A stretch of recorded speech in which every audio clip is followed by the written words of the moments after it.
Bismillahirrahmanirrahim. Tajuk kita pada hari ini ialah gerakan linear, graf sesaran melawan masa bahagian 2. Gerakan linear bermaksud suatu gerakan sepanjang suatu garis lurus. Dalam suatu garis lurus, apa kuantiti fizik yang ada?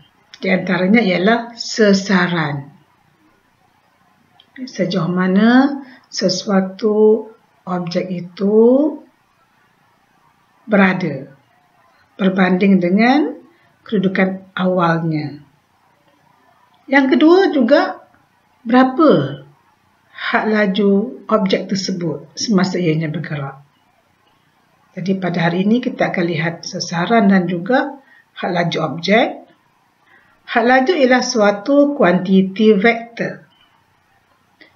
Bermaksud had laju mempunyai kuantiti atau magnitude dan juga had laju mempunyai arah. Contohnya, had laju satu objek 100 km per jam arah ke timur. Kuantiti atau magnitudenya ialah 100 dan arahnya ialah ke timur.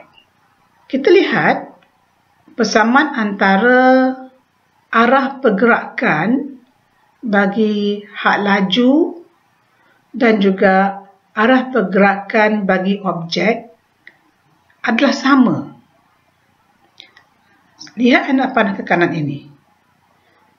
Contoh sesarannya 10 meter dan had lajunya juga positif 2 meter per saat. Bermaksud apabila sesaran positif, had lajunya juga positif. Kedua-dua bergerak pada arah yang sama, iaitu ke kanan. Contoh di bawah, pergerakannya ke kiri. Jadi sesaran katalah negatif 20 meter, maksudnya sesarannya ke kiri seperti mana anak panah menunjukkan. Had lajunya juga negatif 2 meter per saat. Jadi, objek ini menghala ke kiri, maka had lajunya adalah bertanda negatif. Jadi, untuk sesaran dan had laju, tandaannya adalah sama. Sekiranya objek bergerak ke kanan, sesaran positif, had laju juga positif. Apabila objek bergerak ke kiri, sesarannya negatif, had laju juga adalah negatif. Kita akan menghitung had laju berdasarkan graf sesaran melawan masa. Setelah kita memperolehi had laju, di sini kita katakan had laju purata kerana gerakan sebuah kereta kadang-kadang perlahan, kadang-kadang lebih laju. Oleh itu kita mengambil nilai laju ataupun had laju purata. Rumus laju bukan vektor. Laju adalah satu skala. Rumus laju adalah jarak dilalui bahagi tempoh masa.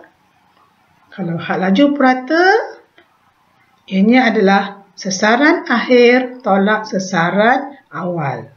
Kalau had laju iaitu vektor, maka kita akan ambil nilai sesaran. Kerana sesaran juga suatu vektor. Ya, sesaran akhir tolak sesaran awal bahagi dengan masa. Sekarang ini kita ada graf sesaran melawan masa. Jadi ini dia rumus bagi had laju purata.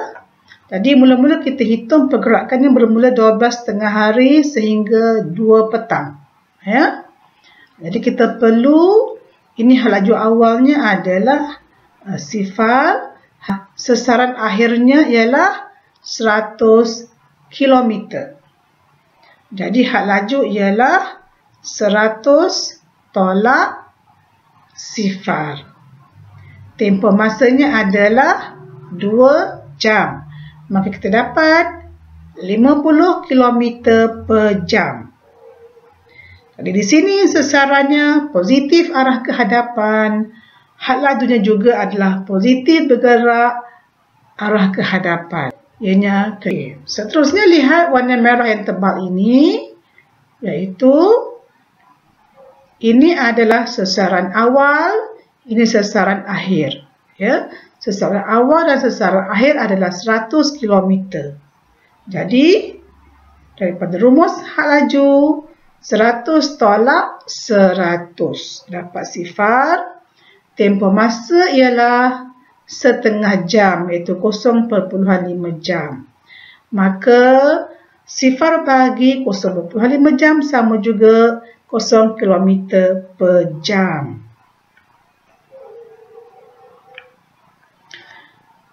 Sekarang warna merah yang tebal ini dari pukul 2.30 petang hingga 3 petang. Di sini had laju awal, sini had laju akhir. Had laju akhir ialah sifar. Had laju awal ialah 100. Maka sifar tolak 100. Dapat negatif 100.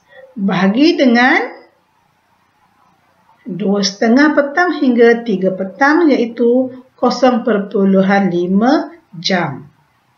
Maka kita akan dapat negatif 200 km per jam. Sekarang kita dapati bahawa had laju bertanda negatif. Jadi maksudnya objek telah bergerak arah yang bertentangan. Tadi kalau ke hadapan, sekarang ini telah ke belakang ataupun berundur. Itu sebabnya had lajunya bertanda negatif. Okey, seterusnya 3 petang hingga 4 petang. Ini had laju awal, di sini had laju akhir. Jadi laju akhir adalah negatif 50 tolak dengan had laju awal sifar. Jadi kita akan dapat negatif 50. Bahagi dengan masa 3 petang hingga 4 petang, iaitu 1 jam. Maka di sini jawapan kita had laju ialah negatif 50 km per jam. Bermaksud objek masih lagi terus berundur. Ya. Itu sebabnya had laju bertanda negatif. Seterusnya merah yang tebal ini dari pukul 4 petang hingga 5 petang. Ini had laju awal, ini had laju akhir. Had laju akhir ialah sifar. Jadi sifar tolak had laju awalnya, iaitu negatif 50. Jadi sifar tolak dalam kurungan negatif 50. Jadi negatif darab negatif dapat positif.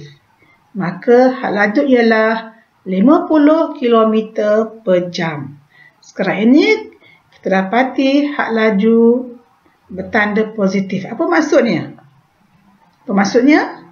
Maksudnya objek sekarang bergerak arah ke hadapan semula. Sekarang kita perlu melukis graf had laju melawan masa. Jadual ini yang telah kita hitung tadi, nilai had lajunya, ini masa. Jadi apa dia paksi Y? Paksi Y mewakili had laju, paksi X mewakili masa. Jadi ini paksi Y, kita namakan dia had laju, unitnya kilometer per jam. Paksi X, unitnya masa dalam jam. Kemudian kita perlu fikir skala yang hendak digunakan. Lihat, nombor paling besar ialah 50 km per jam. Nombor paling kecil ialah negatif 200 km per jam. Jadi yang paling atas 50, yang paling bawah negatif 200. Tadi senggatan yang sesuai di sini ialah 1 unit kepada 50 km per jam. Kemudian untuk paksi X, ya, iaitu kita bermula 12.30 hari dan berakhir pada 5 petang. Ini dia. Bermula 12 tengah hari sehingga 5 petang. Jadi untuk satu skalanya, satu unit bersamaan juga dengan 1 jam. Okay, sekarang ini kita seterusnya barulah kita menandakan ya graf ini. Jadi kita mula 12 tengah hari hingga 2 petang, lajunya ialah 5 km per jam. Jadi 12 tengah hari sehingga 2 petang, jadi kita tandakan garisan di sini pada 50 km per jam, satu garisan yang lurus. Kerana had lajunya adalah seragam. Ya, tidak bertambah, tidak berkurang. 50 km per jam untuk 2 jam yang pertama. Kemudian 2 hingga 2,5 petang, had lajunya ialah 0 km per jam. Jadi ini had laju, tandakan 0 untuk 2 petang hingga 2,5 petang. Seterusnya, 2,5 petang hingga 3 petang, had lajunya ialah negatif 200 km per jam. Kini masanya 2,5 petang hingga 3 petang, tandakan had lajunya negatif 200 km per jam. Seterusnya 3 petang hingga 4 petang, had lajunya ialah negatif 50 km per jam. Ini dia 3 hingga 4 petang, negatif 50 km per jam. Buat satu garisan di sini. Kerana sepanjang masa ini had lajunya adalah seragam. Akhir sekali, pada 4 petang hingga 5 petang, had lajunya ialah 50 km per jam. Jadi ini dia masanya 4 petang hingga 5 petang, had lajunya ialah 50 km per jam. Kita tandakan pada julat masa tersebut. Jadi sekarang kita telah lengkap melukis ataupun melakar graf had laju melawan masa. Sekarang kita akan membuat analisis bagi graf had laju melawan masa. Dari 12 tengah hari sehingga ke 2 petang, had laju objek ialah 50 km per jam, iaitu objek bergerak secara seragam. Setengah jam berikutnya, objek berada dalam keadaan yang rehat. Manakala dari pukul 2.30 petang hingga 3 petang, had laju objek ialah negatif 200 km per jam dalam keadaan had laju seragam. Pada pukul 3 petang hingga 4 petang, had laju objek dalam keadaan seragam iaitu negatif 50 km per jam.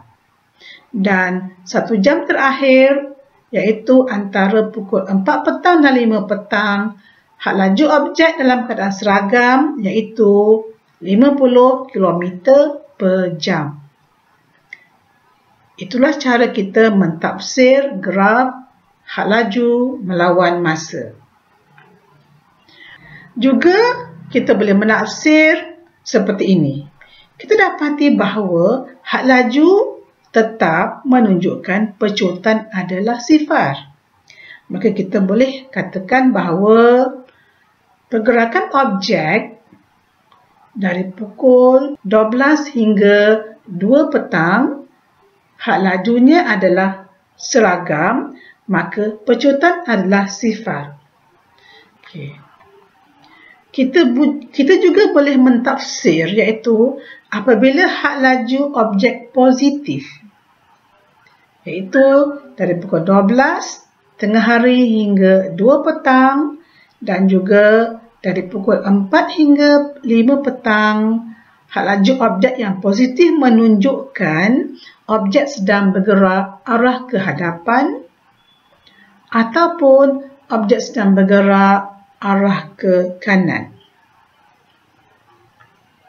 Manakala semasa had laju negatif, iaitu dari pukul 2.30 petang hingga 3 petang, juga dari pukul 3 hingga 4 petang, had laju objek yang negatif menunjukkan objek dalam keadaan berundur. ataupun objek bergerak hala ke kiri. Okay. Jadi, apakah kesimpulan pelajaran kita? Yang pertama, kita boleh menghitung hak laju objek daripada maklumat yang kita dapat daripada graf sesaran melawan masa. Yang kedua, kita boleh melakar graf hak laju melawan masa. Dan yang ketiga, kita boleh membuat analisis pada graf hak laju melawan masa. Sekian sahaja pelajaran kita pada hari ini. Assalamualaikum.